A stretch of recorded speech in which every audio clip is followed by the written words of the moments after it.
तो क्वेश्चन में हमको क्या निकालना है, सबसे छोटा ऐसा स्क्वायर नंबर निकालना है which is exactly divisible by इन सारे नंबरों से जो एग्जैक्टली डिवाइड हो जाए।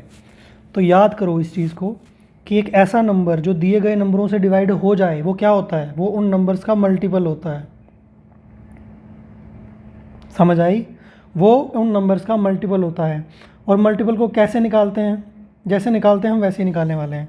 तो पहले तो हम सबकी प्राइम फैक्टराइजेशन करेंगे।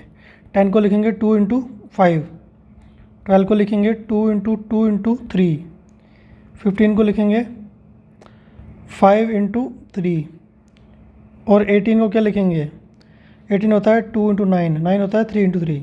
ठीक है, आई होप इसमें कोई मिस्टेक नहीं की मैंने। अब हम क्या करेंगे, अब हमें देखना है कुछ कॉमन है इन सब में कि नहीं। तो हम एक चीज़ नोट कर पाएंगे, कोई भी एक ऐसा फैक्टर नहीं है, जैसे 2 यहाँ है बट इसमें 2 नहीं है कहीं पे भी, तो इसका मतलब 2 is not a common factor. तो 5 देखते हैं, 5 इसमें है, इसमें है बट बाकी किसी में नहीं है, तो इसका मतलब 5 भी इन सब का कॉमन फैक्टर नहीं है। तो कुछ भी कॉमन नहीं है, nothing is common.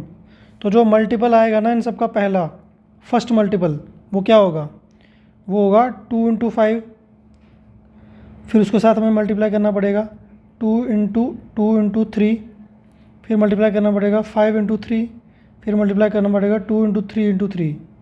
I hope इतना आपको समझ आया। ठीक है, अब हम देखेंगे कि ये तो ऐसा नंबर, ये जो नंबर हमने निकाला है मल्टीपल, डेफिनेटली ये एक ऐसा नंबर है जो एग्जैक्टली डिवाइड हो जाएगा इन सबसे। ठीक है, बट और ये सबसे छोटा नंबर भी है, लीस्ट है ये। ठीक है, बट क्या ये स्क्वायर है, परफेक्ट स्क्वायर है ये, वो तो चेक करना पड़ेगा।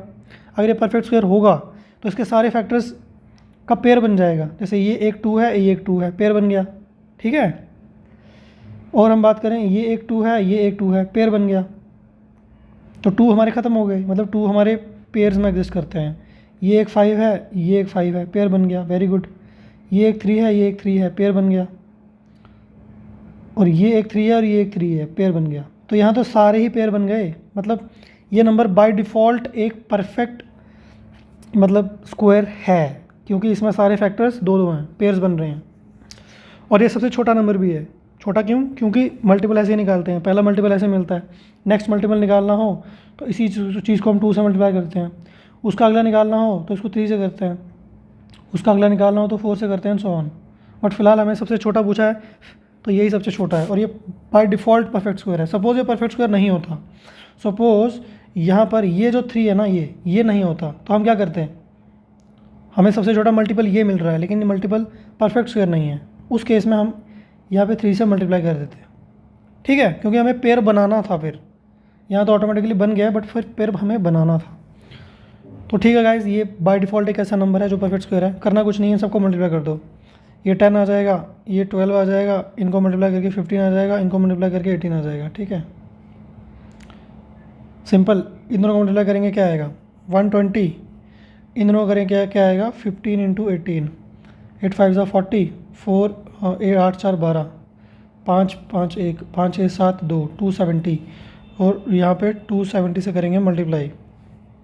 ठीक है, तो 270 से, या फिर एक काम करते हैं, इन 2 ज़ीरोज़ को बचा के रखते हैं, आंसर के लास्ट में लगा देंगे। तो हम सीधे 12 इंटू 27 करते हैं, 7 2 ज़ा